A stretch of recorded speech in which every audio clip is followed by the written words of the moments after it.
Hello everyone and welcome back to another Strategoy video. We're doing a list review again today, but this time it's one of my own lists.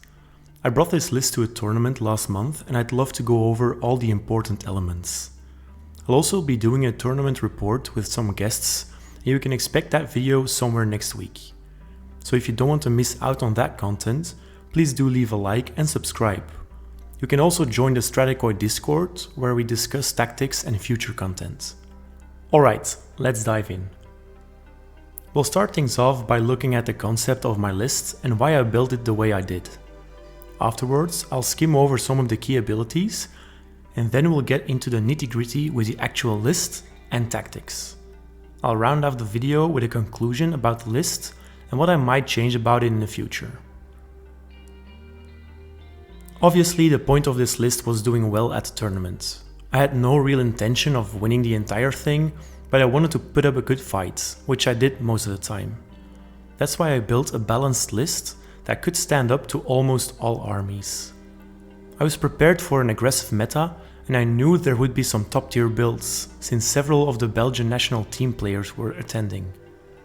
That's why I included Teclis first and foremost, since he's a flexible piece that bolsters our army in almost any situation. It also allowed me to handle problems I would otherwise not have been able to prepare for. Apart from Teclis and the usual Venari build, I really wanted to include at least 2 screens. That's why I brought both Stone Guard and Dawn Riders. I'll talk more about those choices later in the video. As for key abilities, there's several you should know about. I won't go into tactics in this segment, so if you're well acquainted with Lumineth, feel free to skip ahead. When it comes to Legion's abilities, the most important one is probably Aether Quartz reserves, which allow Lumineth units to get a boost in efficiency once per game. With lightning reactions, we can activate 2 units in a row in the combat phase, rather than just 1. And then there's Shining Company. I've spoken about this ability so many times, even though it's only for Venari units. Units in this special formation are -1 to hit when they're targeted, but they cannot run nor charge while in the Shining Company. For my nation, I went with Zaitrec in the end for several reasons, which I'll discuss later. Right now, it's important to know that Zaitrec adds 1 to casts, unbinds and dispels, and each wizard hero knows 1 extra spell. All wizards also know the specific Zaitrec spell, which is Overwhelming Heat. It halves an enemy unit's movement, and if you roll equal to or above their save, you inflict D3 mortals as well. The artifact is a big one in my list, since it gives the bearer a 4+ ward when Teclis is also included. For War Scrolls, it's good to know that Teclis is amazing, since he can autocast up to 4 spells and knows a total of 22 spells. Sentinels are also an important piece in my list for ranged precision damage, and the Lord Regent is there to guarantee Power of Hish on my Sentinels and Wardens. I also gave him the artifact I mentioned earlier, so he was rocking a 4+ ward save, which made him extremely durable. Alright, now let's take a look at the list. Let me give you a quick rundown first for all those who are just listening. My list is in Zaitrec, with a typical prize sorcery as my grand strat, and my triumph was Inspired. In my list I was running Teclis and a Lord Regent for my heroes. The Regent was my general, who I gave the Fast Learner command trait and the Gift of Selenar. I also had an Emerald Life Swarm. Then we're on to the normal units. I ran 20 Wardens and 20 Sentinels, then another 10 Wardens, 5 Dawn Riders and 5 Stone Guards. I put all of this in a battle regiment for the 1-drop. And that's it. With that covered, I'd like to take a closer look at all the parts of this list and what I intended them to do. Let's begin with the nation of Zaitrec. For this list I was really only considering 3 nations, Syar, Helon and Zaitrec. In the end, I went with Zaitrec because I felt it was the easiest to benefit from, and it makes Teclis even more of a powerhouse. Not only does it allow you to get easier casts off with your normal units, so you can cast the difficult spells with Teclis, but it also adds +1 to unbinds. With Teclis having unlimited unbinds and him adding +1 from one of his own abilities, for a total of +2 to every unbind roll, I was sure to dominate in both magic phases. It also made my Lord Regent the absolute MVP of every game. He gets +3 to his cast for greater power of Hish, which is almost guaranteed with a Shrine reroll. On top of that, the Gift of Selenar gives him a 4+ ward. I could confidently put him in front of my lines or even weather an entire round of long strike shooting without losing him. I think Syar and Helon would still be good picks if you were so inclined, but Zaitrec is just such easy value compared to the other two, and it really just enforces the things Lumineth are already good at. That did mean my list had little surprises though, contrary to Helon movement shenanigans for example. Prize Sorceries my grand strat is obvious, and inspired for my Triumph I mainly wanted for my 20 Wardens. Honestly, any Triumph would be great for this list, since I did a fair bit of charging and had to take a lot of Battleshock tests on my big block of Wardens.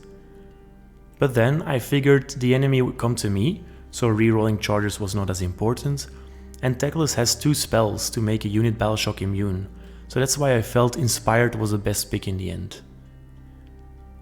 Now let's talk about the units. The first thing you'll notice is the abundance of screens. I brought 10 Wardens, 5 Dawnriders and 5 Stoneguard, because I was so wary of all the alpha striking that's in the meta right now. In all my games, I lost 1 or usually 2 of those units in turn 1.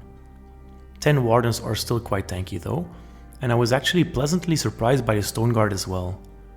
If I would have had more points, I'd still have gone for more Wardens rather than Stoneguard, but for 120 points, they are quite durable, or at least cheaper than Wardens when they just die anyway. The Dawnriders really didn't do anything in any of my games. In rare cases where they actually survived, they constantly let me down damage-wise, even when they charged into small infantry. But they have a large footprint, so they were excellent screens. In all of my games, I was glad to have this many screens, by the way. They were very effective against a huge amount of dragons I had to face during the tournament, and they were also safe to leave on an objective. When we're talking about screening though, we can't forget about Shrine Luminor. By now you might have realized I had no heroes to garrison in there for the free CP, so I mainly used it as an extra terrain piece to defend one of my flanks. It also came in handy for my Lord Regent with some clutch rerolls. As for my damage dealers, I focused on the typical Vanari units, though I do think I did it with a twist. Rather than running 30 Sentinels with minimum sized Warden units, I opted for a big block of 20 Wardens and a smaller number of Sentinels. There was one game where I really wished I had gone for the classic build of 30 Sentinels, but in the other games I was quite happy with the threatening unit of Wardens. Normally opponents just have to deal with the Sentinels in a list like this, and then the game is over. This time they could not safely approach, nor leave their backline unprotected, since 20 Wardens with the teleport or speed of Hish are a constant threat. I also had enough screens so I could hide the Wardens behind them, and then hit back hard at full strength. The Sentinels were still the MVPs though, combined with my Lord Regent. There was literally no shooting phase where I didn't do what I wanted them to do. I will say 30 Sentinels would have been preferable to deal with brick creatures like zombie dragons or maw crushers, but then again, that's why I brought my 20 Wardens. I used the Sentinels to reliably snipe a Stormdrake Guard Dragon per turn or to ping off smaller heroes.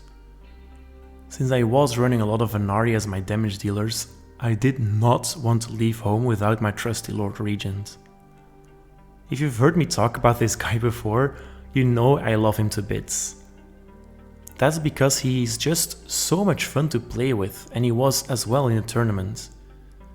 The Zaitrec artifact made him extremely tanky, and with Speed of Hish and Lambent Light as his spells, I would always get my money's worth from him. I think I started almost all of my hero phases with him casting Greater Power of Hish, with a +3 bonus to his cast, just to dare my opponent to unbind it and waste his unbinds. Most of the time they couldn't though, and then I had at least 1 but sometimes 3 units free for even more casting. The fast learner trait gave me some extra unbind potential, as I had a +2 bonus to unbinds, could reroll the first unbind with the Shrine Luminor, and then reroll the second with fast learner. Honestly, it made me feel very dominant in both hero phases. It forced a lot of enemy casters to stay out of my 30-inch range, which meant they could not unbind my spells either. All in all, an invaluable piece in my list for sure. At one point he endured a first turn shooting from long strikes and dragons and survived with 1 wound until the very end of the game. Great value. There's a lot to be said about Teclis and Selenar. I won't tackle everything about this power pair here. We made a separate guide on them earlier, so go check that out if you're interested. The main reason why I chose Teclis was just so I would be able to handle everything that came at me. I feel like our big wizard god has an answer to every problem, albeit not always the best one. But every turn I was grateful for Teclis' presence in my list. His biggest value came from his 5+ ward aura, since I played against a lot of dragons in the tournament. Without a ward save on my army, I'm fairly sure I would have crumbled in 2 turns. His auto unbind was also great, as you can imagine, and having the ability to dictate how many spells I wanted to cast made for very dominant hero phases.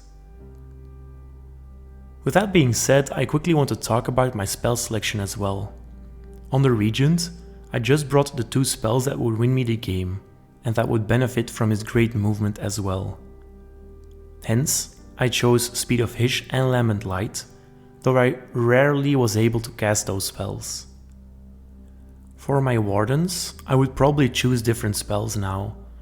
Lambent Light on the big block was fine, but I would probably also run it on a 10-man unit. My hope was that they would be better tanks with Ethereal Blessing on, but it rarely made a difference. So I much rather would have had Lambent Light on them as well, so I can teleport them with Teclis for cheeky rerolls for the Sentinels. Total Eclipse on those Sentinels is value every game, by the way. I cannot stress enough how impactful this spell is. It is so good. Usually my opponents save their unbinds for Total Eclipse, because it so obviously ruins their army efficiency. I chose Speed of Vision on the Dawn Riders for the off chance that I could use them late game to grab an objective, or if I needed to have them on the other side of the battlefield. They usually die so quickly though that it doesn't really come up much. Obviously, I put all of this in a battle regiment. Being able to choose whether you want to go first or second is immensely powerful, so I wanted to have a shot at it every game. In the tournament, I lost all my initiative rolls for it sadly, but I still think it's the best battalion for most Lumineth lists, though I did end up wishing I had put my 20 Wardens in Hunters of the Heartlands. The entire list came down to 1990 points, which didn't often give me my grand strat, but I at least maxed out the points I could use. There's an average amount of wounds in this list as well, and I always had enough bodies to contest the objectives. So what can we conclude after talking about this list? Firstly, I can tell you the double turns with this list are absolutely devastating. 20 Wardens fighting in back-to-back turns are savage, especially with some monster backup from Teclis. The 3 screens were necessary in most of the games I've played with this list, and that was especially true in a tournament, where dragons were everywhere. In that regard and in many others, Teclis was amazing value. His 5+ ward aura was invaluable, and I don't think I would have had much of a chance against some lists out there without it. I do have to say though, that I was happy to have dodged a Legion of the First Prince list, since Bellacor's no button can really hurt Teclis.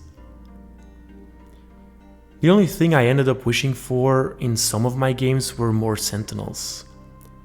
The problem is that they're just expensive enough that you'd have to drop 2 units just to get 1 more Sentinels unit. Or you could drop the Stone Guard and Life Swarm, which is worth considering, to be honest. In that case, I'd definitely split up the 20-man Warden unit though, so you just have some more units to screen your Sentinels with. We'll see how the meta evolves first. 30 Sentinels are amazing against monsters with 14 wounds or so, but if we're back to a Horde meta, or are simply shying away from taking full monster lists, I think 20 Sentinels will be a new sweet spot, since having that block of 20 Wardens is an amazing threat, and they are a better delete button. The only downside is the range, of course. And with that, we've come to the end of this list review. I hope you've enjoyed the video. Some of you had been talking and asking about a classic Teclis list, and though this list is not completely the classic format, it's still very much in line with what you can expect from most Teclis focused lists. If you want to learn more about Lumineth or are interested in some Lumineth plus cities shenanigans, make sure to subscribe. We'll be talking about some of the tournament lists I encountered, and my 2 guests, who I both battled by the way, will share their experiences in the near future as well. Ryan played cities with Teclis, and Nick played Flesh Eater Courts. So stay tuned for that. Apart from that, I'd appreciate it if you left a like and maybe a comment so the channel gets picked up by the YouTube and we can expand our community. That's all for this video though. We'll see you in the next one. Cheers!